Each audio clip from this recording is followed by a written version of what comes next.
Hi guys, so today we're going to talk about how to use conjugamos.com for stem changing verbs and the irregular ones. So what we're going to do is we're going to click on the use without account. Then we're going to scroll down to where it says number 3, stem changing verbs. At the end of this video, I will show you how to use number 4, stem changing verbs.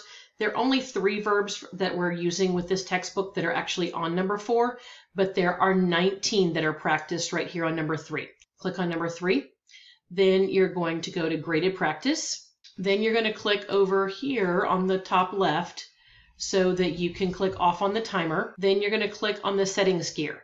So if you're using a phone, it'll be the 3 white boxes up in the top right that get you to the settings gear. So we're going to toggle these so that they're both gray to make it super easy for you. We don't want any other frustrations. So let's go to all but vosotros like we always do.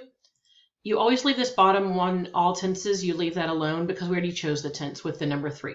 So we're going to go to the all verbs one, and we're going to click off of all verbs. And just like a cooking show with the magic of television, I have one prepared for you that already has the verbs chosen. I'll go through them one at a time so that you can pick them with me. So here we go.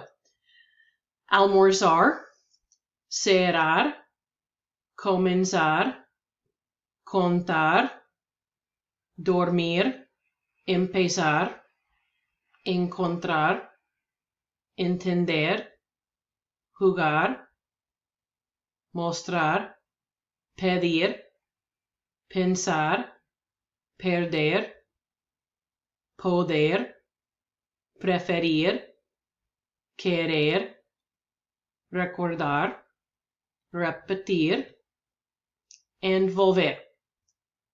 So then you click off on the bright white if you're using a computer, and then it will let you save the settings.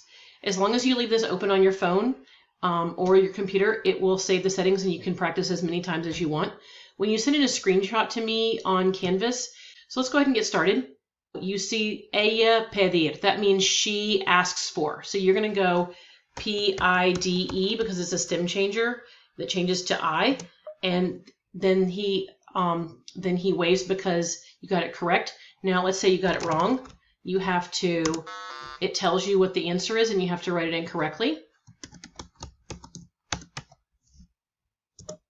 until you get it correct. So my score would be 66, but I can't turn it in yet because it has to say 40 right here.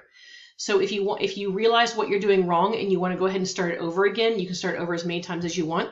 If you're on a computer, the benefit is that you can look down here with show hints and it will give you the answers so you can see where you went wrong. Once you go on the number 4, there are going to be 3 verbs that we have on the test that you're going to choose from that one. There are only 3. It's conseguir, hacer, and traer. Bye guys. Text me on Remind if you have questions.